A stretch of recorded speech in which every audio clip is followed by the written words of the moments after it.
Il existe des hommes et des femmes que Dieu a marqués d'un sceau particulier et invisible.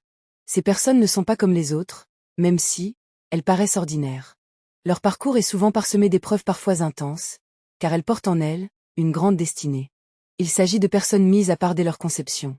Leur mission n'est pas de vivre pour elles-mêmes, mais de devenir des instruments dans les mains du Très-Haut pour accomplir l'œuvre divine sur la terre. C'est pourquoi elles ne trouvent jamais du plaisir dans les distractions du monde. Leurs âmes aspirent toujours à quelque chose de plus élevé, de plus grand, de plus profond. Ces personnes sont souvent confrontées à des combats spirituels d'une intensité rare. Elles sont attaquées et persécutées. Parfois, elles marchent dans la solitude, car peu de gens peuvent comprendre le poids de leur appel. Ce fardeau, loin d'être une malédiction, est la marque de leur élection. Être marqué par le sceau de Dieu, c'est être la propriété du ciel.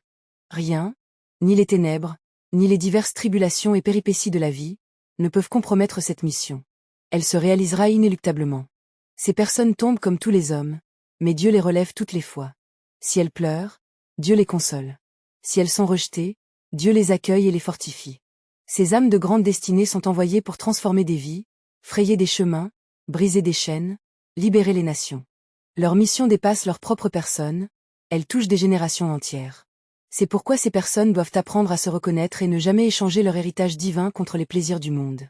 Elles ne sont pas venues pour vivre une vie centrée sur elles-mêmes, mais pour servir et impacter. Alors que je n'étais qu'un petit être fragile, encore caché dans les entrailles de ma mère, une lumière discrète, mais réelle, émanait de moi. Une lumière invisible que les puissances adverses percevaient déjà. Cette petite étincelle de Dieu, cette flamme divine déposée en moi, était une menace pour les forces du mal. Ce qui, pour les humains, n'était qu'un fœtus en gestation, était pour le monde spirituel un faisceau de lumière émanant du ciel. Ainsi, avant même ma naissance, les ténèbres avaient déjà déclenché les hostilités. Pendant qu'elle me portait en son sein, chaque nuit, des forces obscures rôdaient autour de ma mère. Elles cherchaient à éteindre cette lumière, à m'empêcher de venir au monde, à briser la mission que Dieu avait placée en moi avant, même que je ne pousse mon premier cri.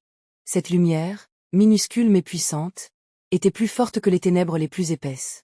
Ces puissances étaient déterminées à détruire, mais elles ne sont pas arrivées à avoir le dessus sur ce petit point lumineux.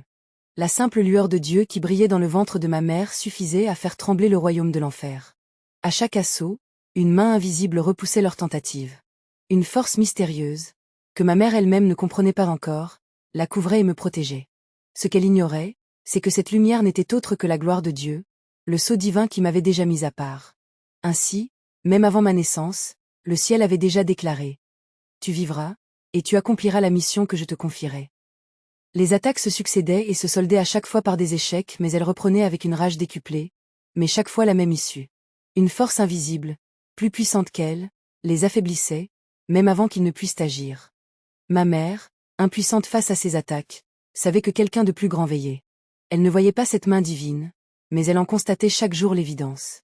C'était une lutte silencieuse qui était gagnée d'avance puisque le ciel avait décrété que je vivrais. En écoutant ma mère, j'ai compris que ma vie avait toujours été un combat. Pas un combat choisi, pas un combat mené par les forces humaines, mais un combat imposé et gagné par la lumière que je porte.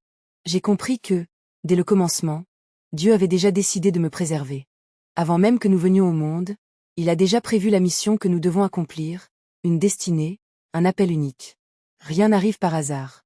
Si tu respires encore malgré les péripéties de la vie, c'est que Dieu a encore un plan précis pour ta vie. Les épreuves que tu traverses ne sont pas pour t'éteindre, mais pour t'affermir et révéler la grandeur de ton appel. Ce que j'ai vécu depuis ma conception, cette lumière qui dérangeait déjà les forces du mal, est une image spirituelle de ce qui se passe pour beaucoup d'entre nous. Certains sont investis d'une mission si importante que l'enfer entier s'agite dès leur conception. La bonne nouvelle est que si Dieu a parlé, si Dieu a choisi, rien ni personne ne peut empêcher l'accomplissement de sa volonté. Dieu m'a gardé, comme il garde encore aujourd'hui tous ceux qui lui appartiennent. Et cette expérience est un rappel pour toi aussi. Tu n'es pas un hasard, tu es voulu par Dieu. Il connaît tes débuts, ton présent et ton avenir.